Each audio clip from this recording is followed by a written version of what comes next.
Este vídeo es para ti si eres una de estas dos personas. Primero, si eres un purista de esos que se queja de cosas como que Ferrari tenga ahora HP en el nombre, o de que el nombre del equipo Sauber sea una casa de apuestas, o por otro lado, si simplemente eres un friki al que le interesa saber más cosas de su deporte favorito. Seas uno o el otro, te damos la bienvenida al nuevo documental del canal. En el día de hoy os traemos un vídeo sobre el mundo de la publicidad en el automovilismo, centrándonos en la Fórmula 1, por ser la categoría con más exposición a nivel mundial.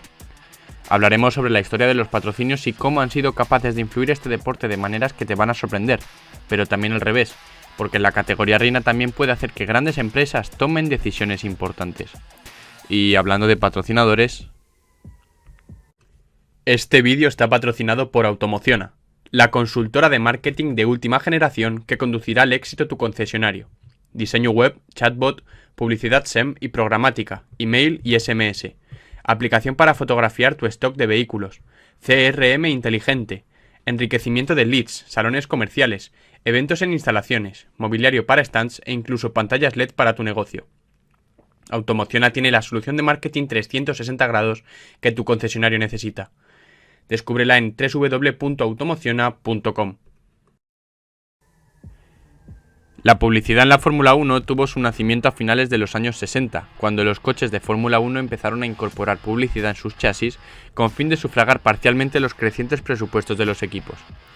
La mayoría de coches dejaron de tener el clásico color de la escudería o colores nacionales, para adaptar los colores y el logo del patrocinador principal. Tal vez este fue el comienzo de la Fórmula 1 como puro negocio, más allá de los valores meramente técnicos o deportivos. El primer patrocinio en la Fórmula 1 se dio en 1968, en el Gran Premio de Sudáfrica, cuando el equipo Gunston decoró su coche con los colores de los cigarrillos Gunston, diciendo así que este fue el comienzo de la publicidad en el Gran Circo, marcando un hito. Este acontecimiento marcó el fin de la prohibición de la publicidad que no estuviera relacionada con componentes mecánicos en los monoplazas. Las primeras apariciones publicitarias también incluyeron marcas como Repco, asociada con el equipo Brabham, y Gold Leaf, que hizo su debut en el circuito del Jarama con el equipo Lotus. Desde entonces, la publicidad en la Fórmula 1 ha sido una parte integral del deporte, contribuyendo a su financiación de los equipos y ofreciendo a las marcas una plataforma global para promocionarse. Durante décadas, las marcas de tabaco jugaron un papel esencial, patrocinaron equipos icónicos y se convirtieron en parte del deporte. Marcas como Marlboro, Camel y West se asociaron estrechamente con equipos y pilotos, siendo que incluso los que no fumamos tengamos nuestras marcas favoritas. Sin embargo, con el tiempo y los cambios en las regulaciones sobre la publicidad de tabaco, estos sponsors fueron desapareciendo gradualmente de la Fórmula 1, dejando espacio para otras industrias y marcas que buscaron aprovechar el alcance global y la emoción del deporte del motor. Como hemos comentado, las marcas de tabaco han sido uno de los patrocinadores que más huella han dejado en los equipos durante toda la historia hasta su prohibición a principios de este siglo. Al fin y al cabo, ha sido el responsable del rebranding de casi todos los equipos importantes de este deporte en algún momento de su historia. Según el diccionario, el rebranding es el proceso de cambiar la identidad de una marca, lo que puede incluir modificaciones en el nombre, logo, diseño, estrategia de comunicación y valores de la empresa.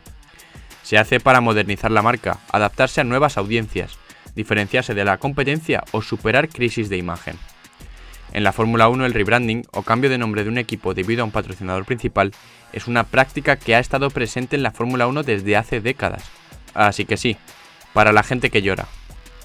No, es que Ferrari tiene HP en el nombre, si el commendatore levantara la cabeza se volvería a morir de la vergüenza. Amigos, la escudería Ferrari Marlboro mantuvo este nombre durante una década.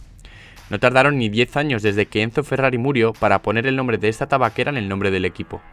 Y ni hablemos de McLaren, que pasó de tener de color característico el naranja papaya a que sus coches parecieran cajetillas de tabaco con ruedas en menos de una década desde su fundación. Y Lotus igual, ellos nacieron con el verde olivo típico de los coches británicos, pero lo cambiaron por el rojo y el negro con dorado por Gold Leaf y JPS, como ya hemos dicho, y luego el amarillo por Camel. Ya estas marcas eran parte tanto de la identidad como del nombre del equipo. Que sí, Stake, F1 Team, Kick Sauber o Visa Cash App Racing Bull suenan espantosos, lo sabemos, pero no es nada nuevo. Esto se lleva haciendo desde los 60. Pero como ya hemos dicho, las reinas fueron las marcas de tabaco en la Fórmula 1. Fue evidente con nombres como Marlboro, que se convirtió en uno de los nombres más reconocibles al rebautizar al equipo BRM en 1972, para luego acabar patrocinando a McLaren y Alfa Romeo. De hecho, para que miréis que lo de venderse al capitalismo salvaje y mejor postor es algo que ocurre desde hace décadas, uno de estos monoplazas es del fabricante inglés y otro de la marca italiana. Y sí, ambos compartieron pista, concretamente en 1983. Juguemos a las 7 diferencias e intentad averiguar cuál es cuál. El mismo 1972, el ya varias veces mencionado JPS Young Player Special hizo su entrada en la Fórmula 1 con el equipo Lotus, haciendo una de las liveries más bonitas y reconocibles de la historia, y que algunos miembros del canal hemos podido ver en persona. No somos tan viejos, tuvimos la ocasión de disfrutarlos en un evento de clásicos en Portimao. El tabaco ha sido el sello de identidad de la Fórmula 1 durante el siglo pasado, y podemos decir con toda seguridad que las tabaqueras han sido los patrocinadores más influyentes en la historia de la Fórmula 1, pese a su prohibición a finales de los 2008. Porque más allá de los ejemplos mencionados anteriormente, el público en general se sigue acordando de estas marcas. ¿Qué pasa si hablamos de Ayrton Senna y de Prost? Se nos viene a la cabeza el McLaren con los colores rojiblancos y la publicidad de Marlboro. Si pensamos en Williams, más de lo mismo. Todo el mundo se acuerda del coche blanquiazul con la publicidad de Rothmans en los costados, o el Camel de Lotus del 87, o de los Williams de inicios de los 90. El trabajo en los departamentos de marketing de todas estas tabaqueras ha sido tan bueno que solo nos queda aplaudir. Pocas marcas consiguen que su impacto a nivel de los años no disminuya y sigan en la mente del consumidor o cliente potencial. Incluso los fans de la Fórmula 1 que no han fumado un cigarrillo en toda su vida pueden reconocer estas marcas e incluso tenerles cierta nostalgia. Nostalgia porque el tema del patrocinio de tabaco está prohibido al conocerse sus efectos en la salud, ¿verdad? Pero ¿qué pensaríais si os decimos que McLaren a día de hoy tiene un contrato con la tabacalera British American Tobacco, pero que lo que buscan es vender vapers, sobre todo bajo su marca Bush? También tenemos el caso del patrocinio subliminal de Philip Morris a Ferrari, con campañas como el famoso Mission Win Now, que duró hasta 2021. Sí, fumar está mal, pero parece que vender sustitutivos del tabaco con nicotina es correcto, al menos por ahora. Otro de los patrocinadores de toda la vida en la Fórmula 1 es el alcohol. Un ejemplo de ello es la bebida Martini, la cual estuvo recientemente en Williams en la temporada 2014 y hasta la temporada 2018 como patrocinador principal. Pero esa no fue la primera vez que Martini hizo de patrocinador en la Fórmula 1, ya que en los años 70 primeramente formó parte del equipo italiano Tecno. Sin embargo, el coche no era competitivo y Martini se retiró después de las temporadas de 1972 y 1973. Sin embargo, regresaron en 1975, patrocinando el equipo Brabham de Bernie Ecclestone. La combinación de colores inicial incorporaba los colores de Martini sobre un fondo blanco en el Brabham BT44B Cosworth en 1975. Para la temporada 1979, el patrocinio de Martini se trasladó a Team Lotus. A pesar de haber ganado el campeonato de 1978 con Mario Andretti y Carlos Reutemann como pilotos, la asociación Martini-Lotus no logró una sola victoria en Lotus, diciendo así Martini retirarse de la Fórmula 1 una vez más. Después de 28 años de ausencia en la Fórmula 1, la empresa italiana comenzó a patrocinar a la escudería Ferrari en 2006, con una presencia menor, para finalmente en 2014, como mencionamos anteriormente, firmar un contrato con Williams F1 Team desde 2014 hasta 2018. Otro ejemplo de otra empresa de bebidas alcohólicas en Fórmula 1 es Johnnie Walker. La marca de whisky escocés estuvo presente en la Fórmula 1 durante la época de McLaren Honda. No la época dorada, precisamente, sino en 2014, 15 y 16, además de estar presente en los circuitos. También tenemos otros ejemplos más actuales como Jack Daniels con McLaren, a Glenfiddich con Aston Martin y a Chivas Regal con Ferrari. También Sauber cuenta con Whistle Pig de whisky y además de Singa Corporation, que es la primera cervecería de Tailandia. Actualmente el mundo de las bebidas alcohólicas no está ni mucho menos tan restringido como el tabaco, todo lo contrario. Es verdad que hemos tenido un incremento de los patrocinios de cerveza sin alcohol, como Estrella Galicia o Heineken, porque claro, los productos 00 venden mejor el eslogan de "si bebes no conduzcas", que quiere impulsar la FIA. También hay un contraste muy gracioso, porque si bien el alcohol se patrocina de manera desacomplejada en más de la mitad del calendario, hay un cierto grupo de países donde predomina una religión que no permite su consumo, por lo cual todos estos patrocinios se esfuman, como los derechos humanos en muchos de estos, incluso si patrocinan productos sin alcohol. Aún así, imaginamos que el mercado occidental será tan rentable que esto compensará con creces. Ahora que ya hemos hablado del alcohol y tabaco, nos toca hablar de los patrocinadores más tradicionales, que son los de productos relacionados con la automoción. En 1961 el equipo BRP adoptó el nombre de su patrocinador, UDP, una marca de cigüeñales. Este fue solo el comienzo de una tendencia que se volvió cada vez más común en los años siguientes. Pero desde luego el patrocinio más visible en este sentido es el de neumáticos. El neumático es considerado por muchos como la pieza más importante de un coche, pues es la única que está en verdadero contacto con el asfalto, por lo que todo lo que hace el motor, suspensiones, diferencial, amortiguadores, freno, alerones, etc., recae sobre las gomas. Tenemos un mini documental sobre este tema, así que no nos vamos a extender más. Pero lo cierto es que gracias a la Fórmula 1 y a otras competiciones del motor, marcas como Michelin, Bridgestone, Firestone, Pirelli, Goodyear o Dunlop son extremadamente populares. Del mismo modo, las marcas de otros productos esenciales para el automóvil, como son los frenos, hacen un marketing excelente, suministrándolos a los equipos de Fórmula 1. Obviamente, creo que incluso si no los usamos en nuestros coches particulares, todo el mundo conoce a Brembo. Un poco en la línea de los productos para el automóvil, las empresas petroleras y fabricantes de carburantes y lubricantes de motor han estado inevitablemente unidas a las carreras desde el principio. Al final, no solo proporcionan el combustible para alimentar a las bestias que rugen en los circuitos, sino que éstas pueden dar una imagen de excelencia, eficiencia y máxima tecnología. Si pensamos en grandes petroleras asociadas a la Fórmula 1, sin dudas hay que hablar de Shell. La colaboración de la petrolera belga con Ferrari data desde antes incluso del nacimiento de la escudería, pues ya desde 1924 eran el suministrador de Alfa Romeo, donde competía Enzo Ferrari. Aunque no fue hasta 1968, con el fin de la prohibición de publicidad de la FIA, cuando vimos por primera vez a la famosa concha amarilla en los monoplazas de Maranello. En los 70 y 80 esta colaboración se cortó, cambiando Ferrari de carburante por la italiana Agip. Pero en 1996, el año en el que el Kaiser llegó a la escudería, también regresó Shell, la cual ha continuado desde entonces su colaboración con Ferrari hasta la actualidad. Pero no creáis que Shell desapareció esos años, pues en ese tiempo estuvieron por ejemplo con McLaren, estando presente en el legendario MP4 de Senna y Prost. También han estado con otros grandes equipos como Lotus. Ejemplos podemos poner los que queráis. Podemos hablar de las francesas Total y Elf, que acabaría siendo absorbida por la primera. Una u otra estuvieron con Red Bull en la época de Vettel, Williams y Benetton en los 90, o si nos remontamos a los orígenes, con Stewart en Sumatra y también con su Tyrrell. Otra clásica es la estadounidense Texaco, que estuvo con McLaren en los 70, o ExxonMobil, que estuvo con Williams en los 70 y 80, McLaren en los 2010 y actualmente con Red Bull. También las hay que tienen historias más recientes como la Malaya Petronas, que estuvo con Sauber desde el 95 hasta el 2009, para pasar a estar con Mercedes desde 2010, acompañándola en sus años de dominio. Otras son Petrobras o Aramco, que patrocina al equipo Aston Martin. Con el paso de los años evolucionan las tendencias y progresan los sponsors. Sin embargo, los relojes son un patrocinio que nunca pasa de moda. Marcas como Rolex o Tag Heuer han estado presentes en los grandes eventos del motorsport desde el principio. Mismamente, Rolex patrocina una de las carreras más importantes del año, las 24 horas de Daytona. Y los ganadores de cada categoría reciben una unidad muy especial como premio. No es tan bestia como el reloj de Martinsville, pero es un buen regalo. Pero es que la medición del tiempo no es solo algo accesorio, es algo vital en las carreras. Al final, los pilotos se juegan la vida por arañar décimas al crono, ya sea en quali o en carrera. Y ya en la vida cotidiana el reloj nos da un caché. Un Casio te dará la hora también como un Rolex, pero no dan el mismo estatus a su portador. El cronometraje en la Fórmula 1 ha seguido en los últimos años el tic-tac de Rolex, pero obviamente no es el único que quiere llevarse un trozo del pastel, por lo cual Tag Heuer volverá a tomar desde este 2025 el rol que ya tuvo entre 1992 y 2003.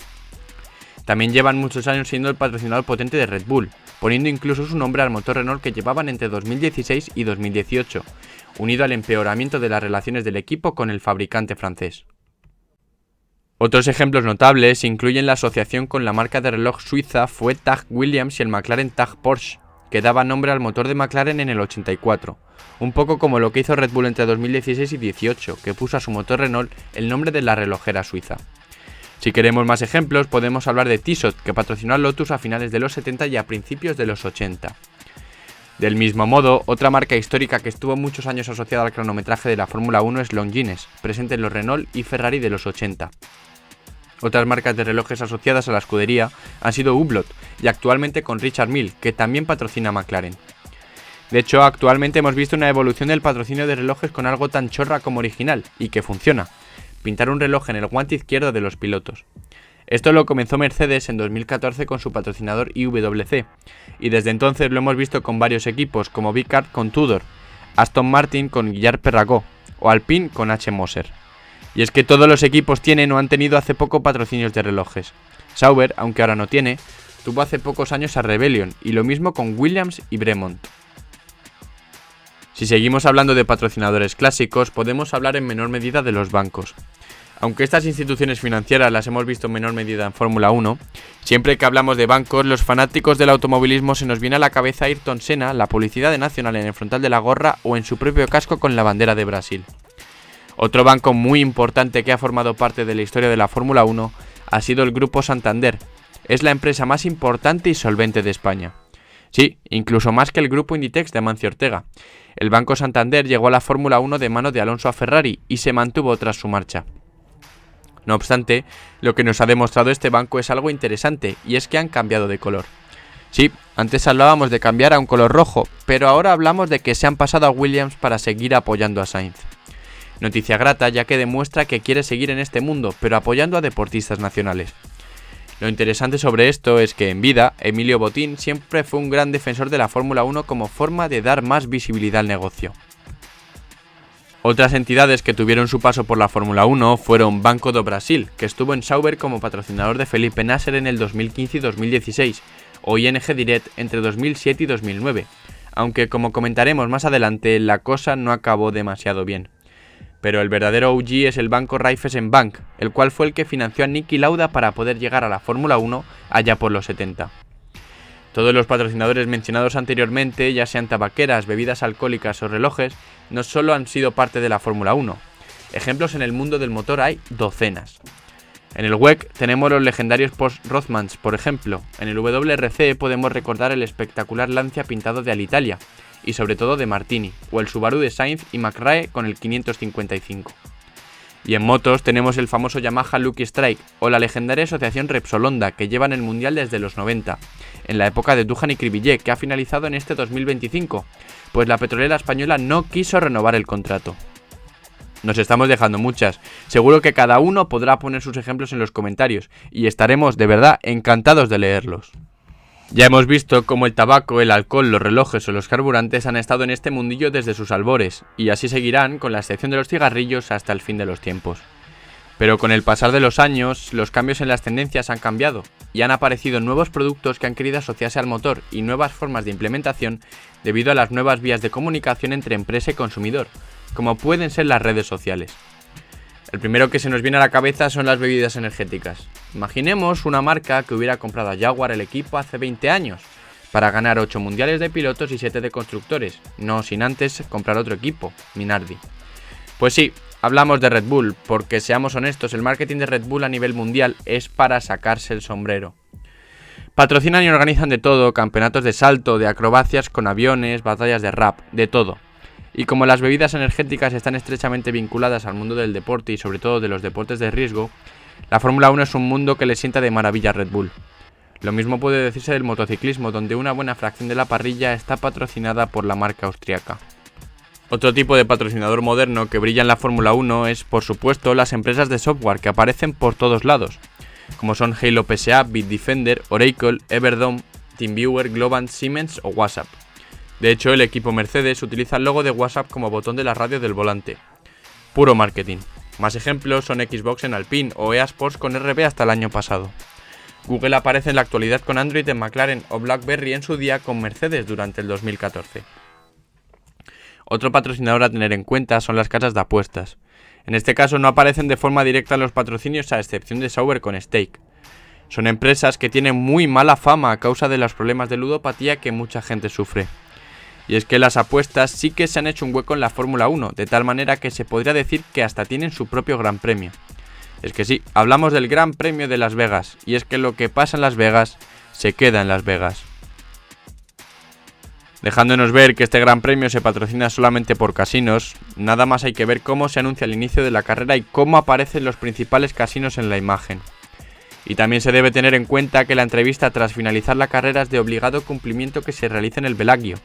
Si no lo conocéis, podéis pensar en la fuente emblemática de Las Vegas. Vamos, que la meca de los juegos de azar ya tiene hasta un gran premio. Pero bueno, por el momento no hablaremos de casinos, pero sí que tenemos que hablar de algo similar, puesto que dependen mucho del azar.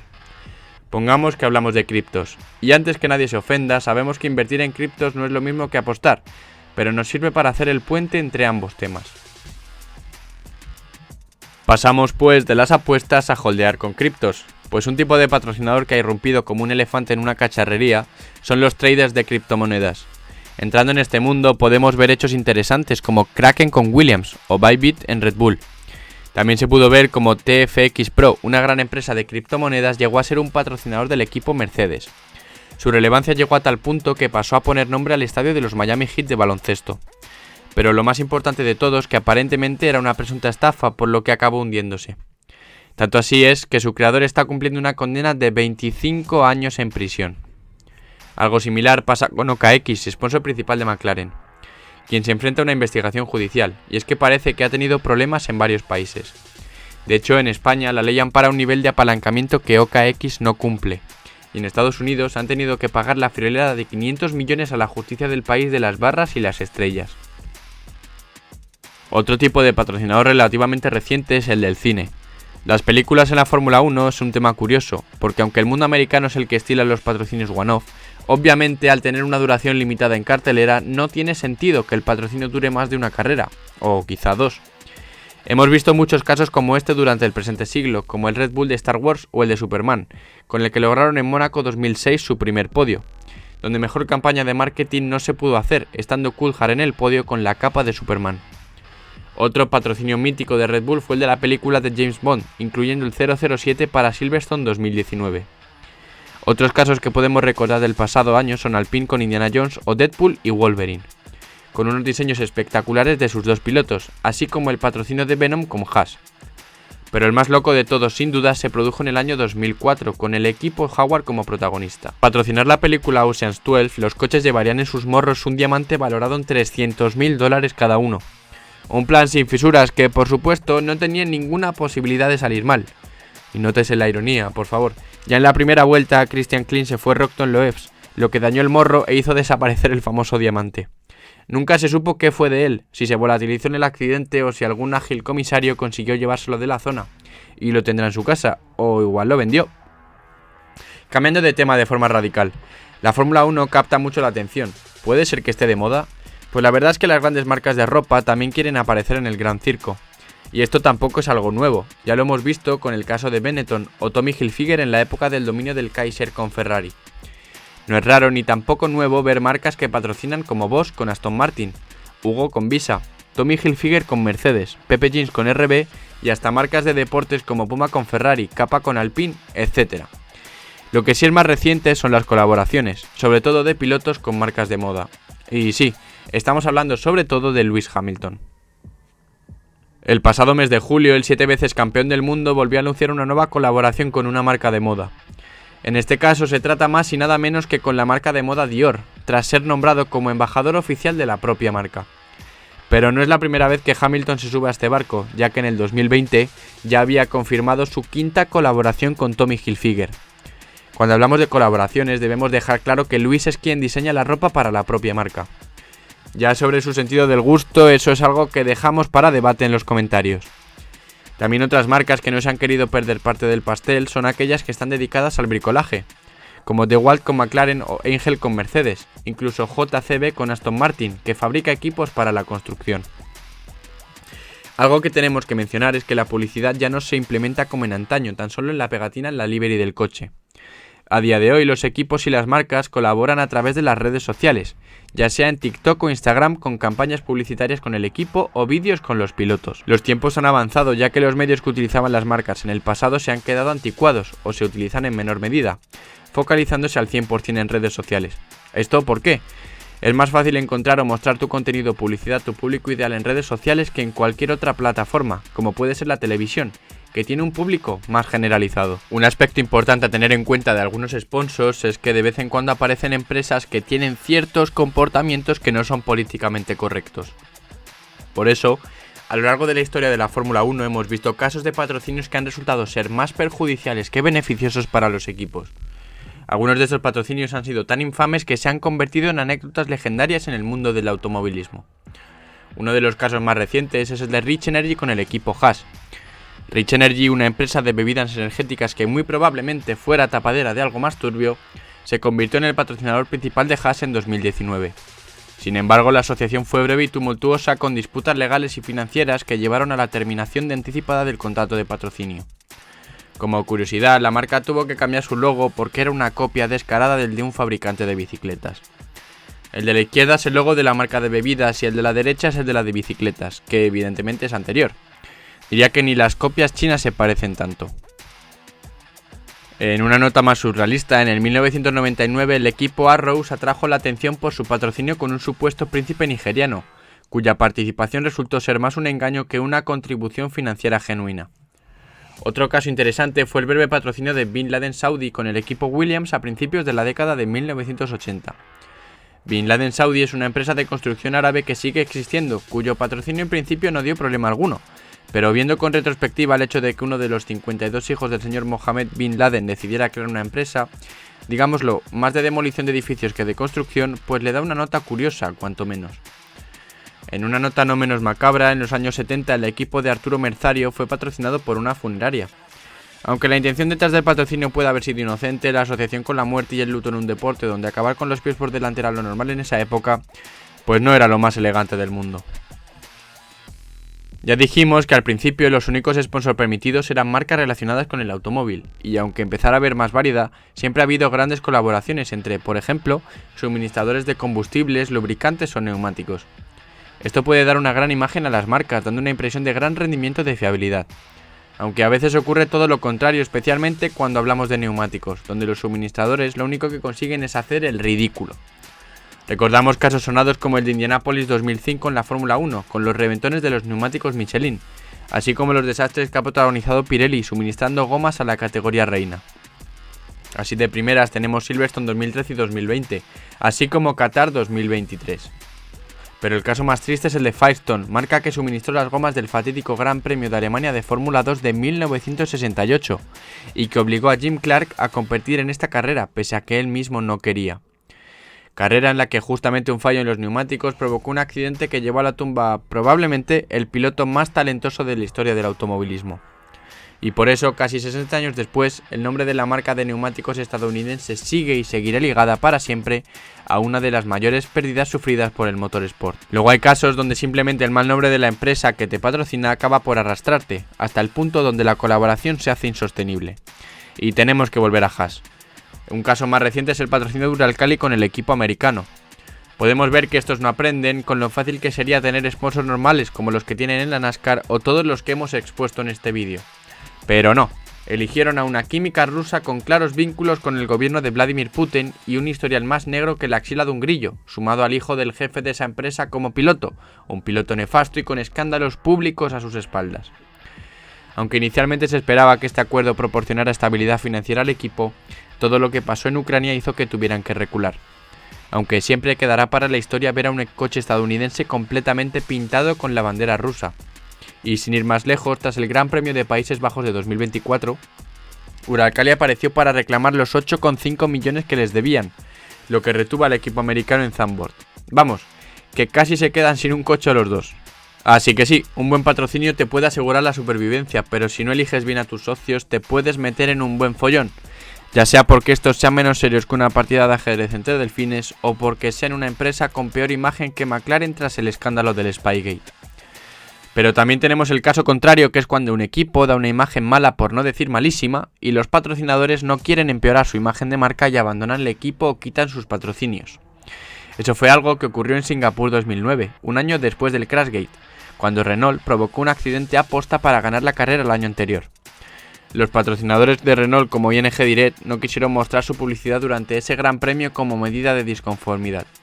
Bueno, no solo durante ese gran premio, sino durante el resto del año, pues los franceses tuvieron que reemplazar el logo del banco neerlandés, escribiendo Renault en grande por todo el monoplaza.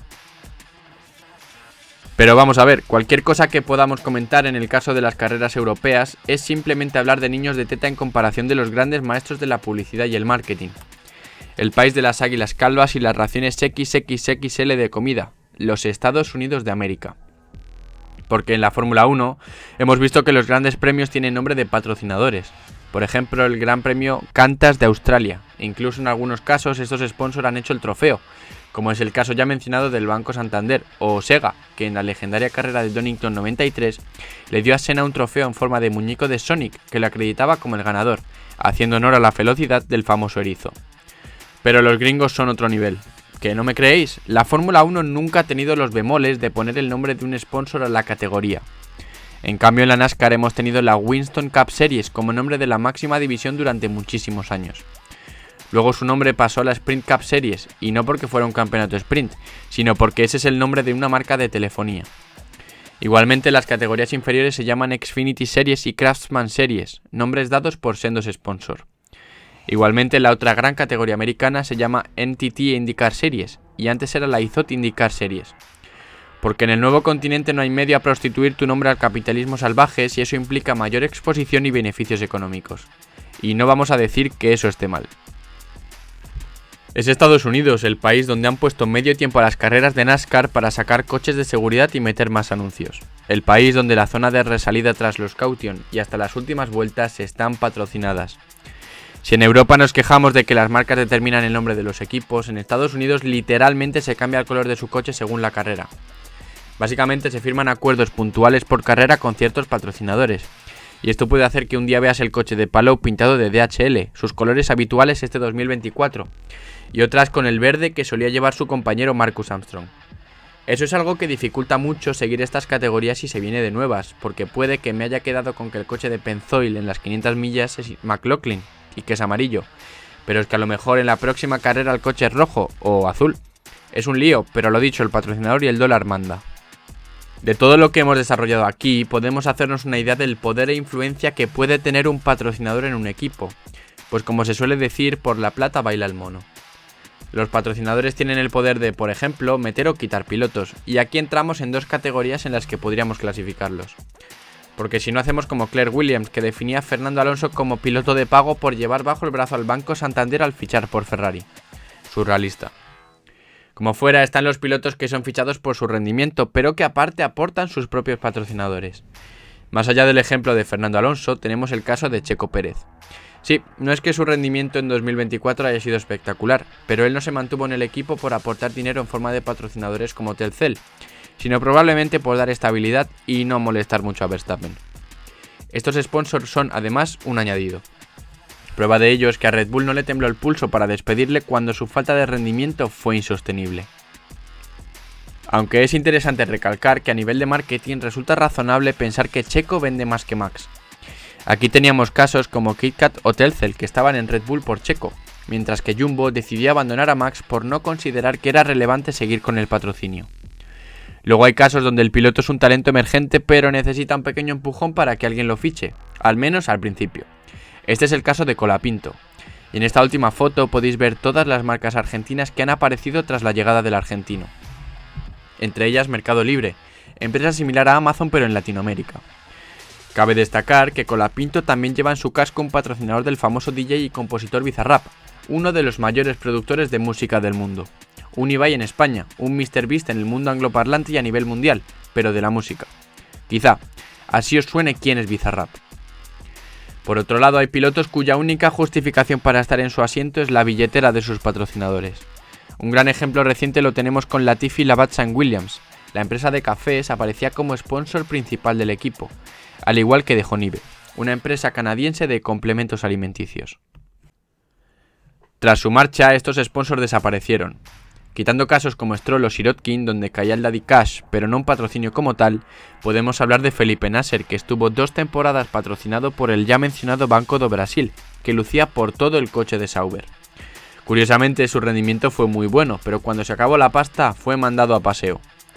Aquí vemos el caso de alguien que entró casi exclusivamente por dinero, pero que resultó tener un rendimiento excelente. No vamos a entrar mucho en detalle porque esto merece un vídeo aparte hablando solo de la figura de los pay driver, pero el mensaje es contundente.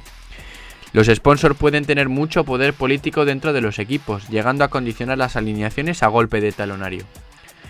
Tras cubrir el caso donde una marca tiene el poder de cambiar el nombre de un equipo y de repasar algunos de los tipos de sponsor más comunes, podemos entrar a un caso aún más bestia. Y es cuando una marca que no tiene nada que ver con los coches decide no patrocinar un equipo, sino directamente ser uno. Prueba de ello son los casos de rebranding que hemos hablado previamente, donde el equipo adopta el nombre y colores de un sponsor determinado. Pero queremos ir un paso más allá. ¿Qué pasa cuando la marca pasa de ser patrocinadora a crear su propio equipo para llevar el marketing al siguiente nivel? Porque una cosa es influir en un equipo poniendo tus colores y el nombre de tu marca, pero tener un equipo propio para participar implica influir directamente en la Fórmula 1 en general, porque eres otro jugador en la gran mesa. Y esa influencia puede ser tan grande como lo sean tus resultados. Obviamente todos pensamos en Red Bull, que entró con Sauber en los 90 y acabó con 2 equipos en la categoría. Benetton, conocida inicialmente por su éxito en el mundo de la moda, entró en la Fórmula 1 en la década de 1980 comprando el equipo Toleman y rápidamente se convirtió en un equipo competitivo, ganando el Campeonato Mundial de Pilotos en 1994 y 1995 con Michael Schumacher y el de Constructores en 1995. Una marca de pullovers ganando a grandes fabricantes y garajistas con 20, 30 o 40 años de experiencia, o incluso más. Algo simplemente increíble. BAR, British American Racing, es otro ejemplo notable. Fundado en 1999, el equipo fue creado por British American Tobacco, dueña de marcas como Lucky Strike, otra vez volvemos al tabaco, y logró algunos resultados destacados antes de ser adquirido por Honda y luego convertirse en el equipo Mercedes, no sin antes ser el famoso Brown GP en 2009. Sin embargo, no todos los intentos de las marcas por crear equipos han tenido éxito. Coloni es un ejemplo de un intento fallido. Fundado en 1987 por Enzo Coloni, el equipo tuvo dificultades financieras y de rendimiento, participando solo en un puñado de carreras antes de retirarse de la Fórmula 1. Y mejor no hablemos de su sucesor, Andrea Moda, que solo pudo clasificarse una vez en una carrera, y fue porque su piloto, Roberto Pupo Moreno, auténtico pilotazo, hizo magia en Mónaco metiendo esa cosa en la parrilla. Otros casos incluyen ATS, un fabricante de automóviles alemán que fundó su equipo de Fórmula 1 en la década de 1970. A pesar de algunos momentos prometedores, ATS no pudo mantenerse competitivo a largo plazo y finalmente abandonó el deporte. Y ya para terminar, queremos darle la vuelta a la idea de que las marcas tienen un gran poder e influencia en la Fórmula 1, porque esto ocurre igualmente en sentido contrario. Lo que queremos decir es que la relación del poder de la publicidad en la Fórmula 1 es bilateral, pues la categoría reina también puede influir en las marcas y empresas con las que se relaciona. Hay muchos ejemplos, pero sin duda el más bestia que podemos poner es el de DHL, y tiene al reciente y tristemente fallecido Eddie Jordan como protagonista. La famosa empresa de paquetería tenía hasta 2002 los colores blanco y rojo como su símbolo de identidad, pero esto entraba en conflicto con Jordan, equipo de Fórmula 1 al que iban a patrocinar, ya que por contrato con la tabacalera Benson y Hedges, también patrocinador de Jordan, el coche debía ser de color amarillo. Y contra todo pronóstico, tras una reunión con DHL, los consiguió convencer para que cambiaran su esquema a los colores que siguen usando a día de hoy. Así que sí, el amarillo de DHL se debe a la Fórmula 1. Pues hasta aquí el vídeo de hoy. Como siempre, si te ha gustado dale a like, suscríbete y síguenos en todas nuestras redes sociales para hacer cada vez más grande a la familia de Neumático Intermedio. ¡Hasta la próxima!